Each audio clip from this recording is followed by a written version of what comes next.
You know what's funny about marriages? How they start with all this passion and excitement, and then 6 years later, you're basically roommates who split the electric bill. That's exactly where Kurt and I were. Comfortable, predictable, boring as hell. I'm Kelsey. I'm 33, and I thought I knew exactly how the rest of my life was going to play out until everything went completely sideways over a stupid laptop. Kurt and I met when we were both young and dumb, got married way too fast, and spent the first couple years acting like we were in some romantic movie. But reality hits hard, and by year 3, we'd settled into this routine where he'd come home from his job, I'd come home from mine, we'd eat dinner while watching Netflix, and then go to bed. Rinse and repeat. He still did sweet things sometimes, brought me coffee in the morning, remembered anniversaries. But it felt automatic, like he was going through the motions, because that's what good husbands do. I started feeling invisible in my own marriage. Kurt would come home and barely look up from his phone half the time. When I'd try to tell him about my day, he'd give me these generic responses like, "That's nice, babe," or "Sounds good." It was like living with a polite stranger who happened to share my last name. That's when I started going to this coffee shop near the community college during my lunch breaks. I told myself I needed a change of scenery, somewhere to clear my head and feel human again. The place was always packed with college kids, and being around all that energy made me remember what it felt like to be young and have possibilities. Brandon was working behind the counter, tall, lean, with these incredible green eyes and this smile that made me feel like the only woman in the room. He couldn't have been older than 26, maybe 27. The first time he flirted with me, I was so shocked I almost dropped my latte. When's the last time Kurt looked at me like that? When's the last time anyone made me feel attractive? "You seem too interesting to be drinking plain coffee," Brandon said one Tuesday afternoon, leaning across the counter with that grin. "Let me make you something special." I should have walked away right then. But God, it felt so good to have someone actually see me as more than just background noise. We started talking, really talking, about books, movies, life. He was studying business, had all these dreams about opening his own place someday. He listened when I spoke, asked follow-up questions, remembered details from previous conversations. It was everything Kurt had stopped doing years ago. The flirting escalated slowly, lingering eye contact, casual touches when he handed me my drink, inside jokes that made me feel like we had this secret connection. I started going there every day, timing my visits for when his shift started. I'd dress a little nicer, put on makeup, do my hair. For the first time in years, I felt alive. 3 weeks in, Brandon mentioned his laptop had crashed right before finals. He was stressed about losing all his coursework, couldn't afford to get it fixed or buy a new one. College student problems, you know? He wasn't asking for help, just venting about his situation. But I found myself thinking about Kurt's personal laptop sitting unused in our bedroom closet. Kurt had 2 laptops, his work one that he used constantly, and this older personal one that he maybe touched once a month for gaming or downloading movies. It was just collecting dust while this sweet, hard-working kid was struggling. What would be the harm in letting Brandon borrow it temporarily? Kurt wouldn't even notice it was gone. I offered it to Brandon the next day, framing it as just being helpful to someone in need. His face lit up like I'd handed him $1 million. He hugged me right there in the coffee shop, and I felt this rush of warmth and importance that I hadn't experienced in my marriage for years. Here was someone who appreciated me, who was grateful for what I could provide. Getting the laptop out of the house was easier than I expected. Kurt was in his usual evening routine, work clothes still on, scrolling through his phone on the couch. I grabbed the laptop from the closet while he was in the shower, slipped it into a bag, and told him I was running to the store. He barely grunted in response. Brandon's gratitude was intoxicating. He kept thanking me, telling me how much this meant to him, how I was saving his entire semester. We ended up talking for 2 hours in his car after I gave him the laptop, and when he kissed me goodbye, I felt more desired than I had in years. For about a week, everything was perfect. Brandon and I were texting constantly, meeting for coffee, and Kurt was completely oblivious. I felt like I was finally living again instead of just existing in this dead-end marriage. Then Kurt noticed the laptop was missing. I was making breakfast when he came out of the bedroom looking confused. "Have you seen my laptop? The black one?" My heart started racing, but I kept my voice casual. "Which laptop?" "My personal one. It's not in the closet where I always keep it." I shrugged, not looking up from the eggs I was scrambling. "Maybe you moved it somewhere else? Check your office." He spent the next hour tearing apart his home office, then moved on to the living room, the kitchen, even the garage. I watched him search, offering helpful suggestions about places he might have left it, all while knowing exactly where it was. The whole thing felt like a game, and I was winning. "This is so weird," Kurt said, running his hands through his hair. "I know I put it back in the closet after I used it last week." "When did you use it last?" I asked, playing the concerned wife perfectly. "Maybe 10 days ago? I was downloading some software for that project." I suggested he might have taken it to work by accident, or maybe left it in his car where someone could have grabbed it. Each explanation sounded reasonable enough, and Kurt seemed to buy them. He was frustrated but not suspicious, yet. The next day he asked if I'd help him look for it again. We went through every room systematically, and I even got down on my hands and knees to check under furniture, all while knowing we'd never find it. Part of me felt guilty watching him stress about it, but a bigger part of me was annoyed that he was making such a big deal over something he'd barely used anyway. "Maybe someone broke in?" I suggested when we came up empty-handed again. Kurt looked at me like I was crazy. "And they only took a 7-year-old laptop? Not the PlayStation, not your jewelry, not the cash we keep in the kitchen drawer?" "Thieves are weird," I said with a shrug. "Maybe they were looking for something specific." That's when Kurt said something that made my stomach drop. "Were you even really still using that laptop anyway?" The question came out wrong, sounding dismissive when I was trying to be helpful. Kurt stared at me with this weird expression, like he was seeing me differently. "What?" I said, trying to recover, but he didn't repeat it. Just shook his head and said he'd keep looking. I could tell something had shifted in Kurt's mind after that conversation. He started watching me more carefully, asking casual questions about my day, my schedule, where I'd been. Nothing accusatory, but I could feel him paying attention in a way he hadn't in years. Meanwhile, my relationship with Brandon was getting more intense. We'd progressed from flirting to full-blown emotional affair, and the physical chemistry was off the charts. He made me feel beautiful, interesting, worth pursuing. When I was with him, I forgot all about my boring marriage and my inattentive husband. Brandon had been using Kurt's laptop for his schoolwork, and everything seemed fine until he mentioned something that made my blood freeze. We were in his apartment one evening, and he casually said, "Oh, by the way, I had to sell that laptop you gave me. My rent was due and I was completely broke." I stared at him. "You sold it?" "Yeah, got $300 for it. Wasn't that okay?" "You said your husband never used it anyway." I wanted to scream. That laptop had years of Kurt's personal files, photos, documents, things that couldn't be replaced. But I couldn't exactly explain that to Brandon without admitting I'd stolen it from my husband. "It's fine," I lied, forcing a smile. "I just thought you needed it for school." "I bought a cheaper one with part of the money," Brandon said, pulling me closer.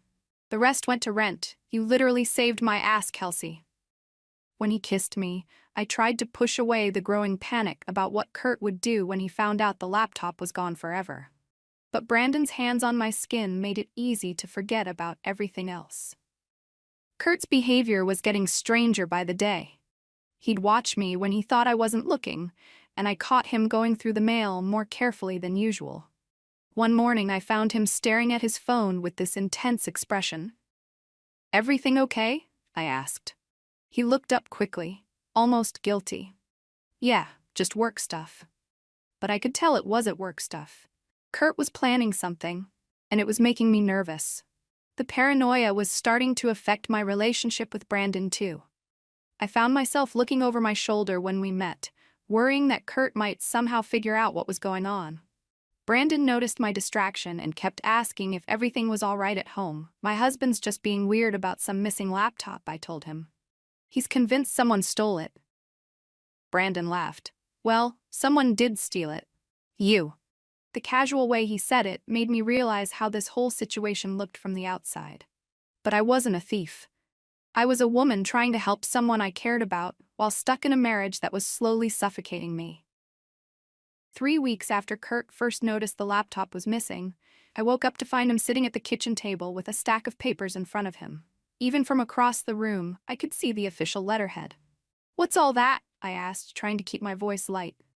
Kurt looked up at me with an expression I'd never seen before. Cold, determined, almost predatory.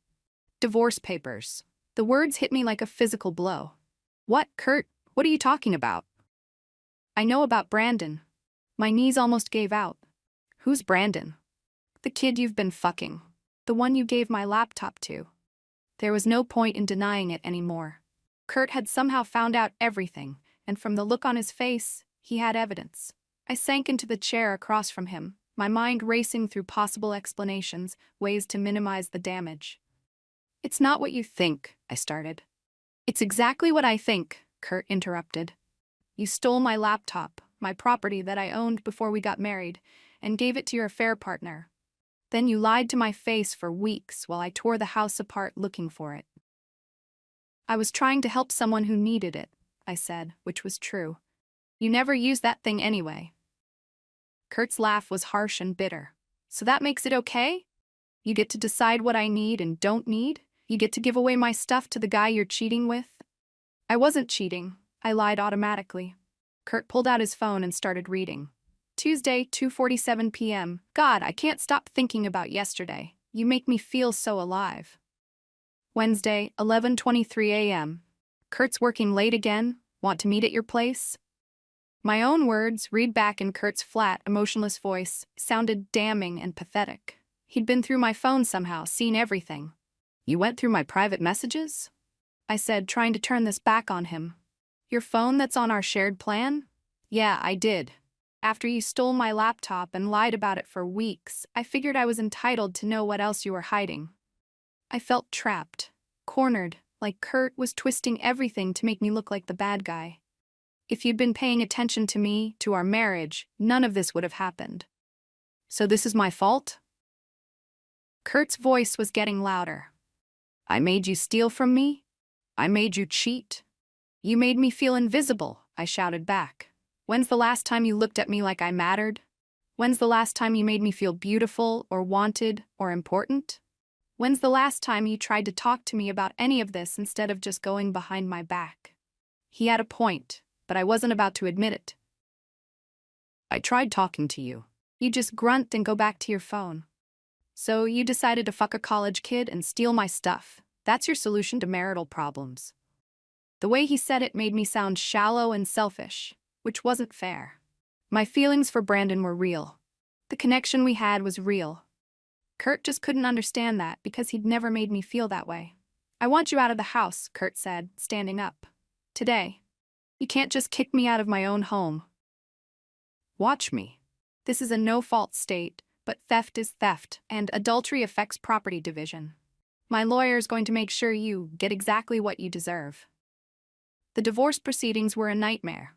Kurt had hired this shark of an attorney who painted me as a manipulative cheater who'd stolen her husband's property to give to her lover. They made Brandon sound like some predatory gold digger instead of a sweet kid who just needed help. I tried to explain my side, how lonely I'd been, how Kurt had neglected our marriage, how I'd just been trying to help someone in need. But everything I said somehow got twisted around to make me look worse. The worst part was when Kurt's lawyer brought up the laptop in court. They'd had it appraised, documented all the personal files that were lost forever when Brandon sold it, calculated the replacement value, not just of the hardware, but of the irreplaceable data. It made my act of kindness sound like grand theft. Mrs. Henderson gave her husband's personal property, valued at over $2,000, including lost data, to her paramour without permission, the lawyer said. She then lied repeatedly about its whereabouts, while her husband searched desperately for his belongings. Hearing it described like that in legal language made it sound so much worse than it actually was. I wasn't some criminal mastermind. I was a woman trying to help someone I cared about. Brandon completely disappeared during all this. The second Kurt's social media posts went viral, and yes, Kurt actually posted our private text messages on Facebook for everyone to see. Brandon blocked me on everything. Suddenly, the guy who'd been texting me constantly about how much he cared about me was nowhere to be found. I tried calling him, showing up at the coffee shop where he worked, even going to his apartment. Nothing. He'd gotten what he needed from me and vanished. The second things got complicated.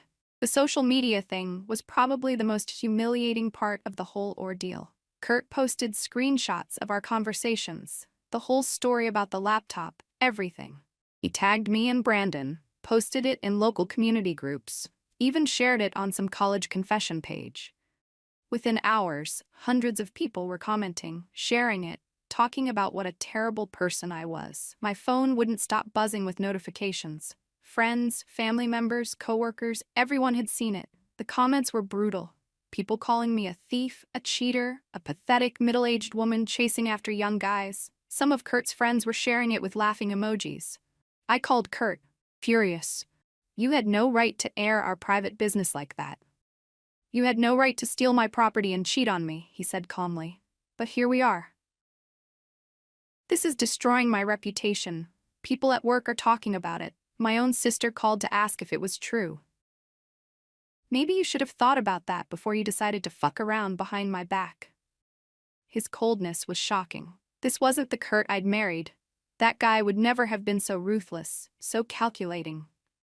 But I guess betraying someone can change them. The divorce was finalized 8 months later.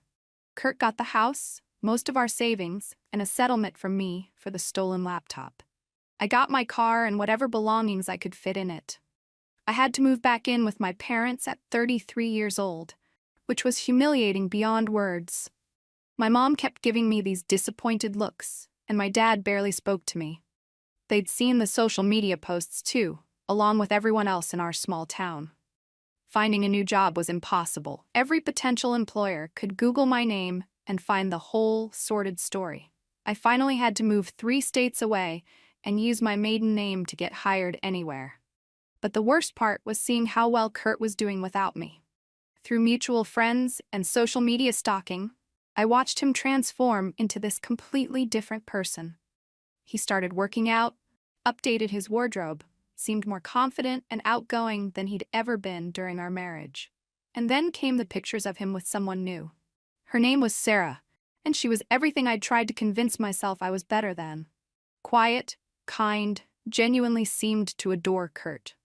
In every photo, they looked happy in this authentic way that Kurt and I had never managed. The thing that really got to me was how Kurt looked in those pictures. Relaxed, genuinely smiling, like he'd been holding his breath for years and could finally exhale. Had I really made him that miserable? Had our entire marriage been him just going through the motions while waiting for something better? Sarah wasn't even that pretty. Just normal, average, the kind of woman who'd probably never turn heads walking down the street. But Kurt looked at her like she was the most beautiful woman in the world. When had he stopped looking at me that way? Had he ever looked at me that way? I found myself obsessing over their relationship, checking Kurt's social media constantly for new photos. They went on weekend trips, cooked dinner together, did all these normal couple things that somehow looked magical when Kurt was genuinely happy. The final blow came when I saw the engagement announcement 18 months after our divorce was finalized. Kurt proposed to Sarah at some little restaurant where they'd had their first date. The ring wasn't even that expensive, nothing like the one he'd given me, but Sarah's face in the photo was pure joy. I stared at that picture for hours, trying to understand what Sarah had that I didn't. She wasn't smarter, prettier, more successful. She was just present, available, grateful for what Kurt offered instead of constantly wanting more. That's when it hit me. Kurt hadn't been the problem in our marriage. I had been. All those years I'd spent feeling neglected and unappreciated, Kurt had probably been feeling the same way. While I was complaining that he didn't make me feel special anymore, I'd stopped making any effort to make him feel valued. While I was criticizing him for being boring and predictable, he was probably desperate for some sign that I still loved him. Brandon had made me feel desired because I was new and exciting to him.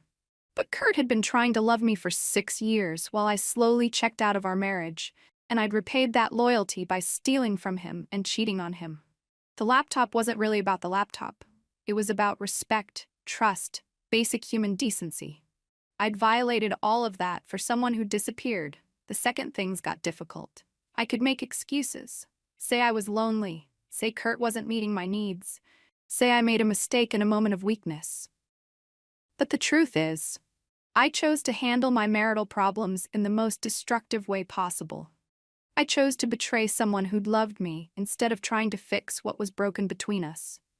And now, Kurt was getting married to someone who would never steal from him, never lie to his face, never throw away 6 years of marriage for a few weeks of excitement with a stranger. I was 35 years old, living alone in a studio apartment in a city where I knew nobody, working a job that barely paid my bills. Kurt was building a life with someone who deserved him. Fine. Yeah, I cheated. I stole his laptop and gave it to some kid who sold it for rent money. I lied about it for weeks while Kurt went crazy looking for it. But he pushed me to it with his constant neglect, his boring routine, his complete inability to make me feel like I mattered. Maybe if he'd paid attention to me, really seen me, none of this would have happened.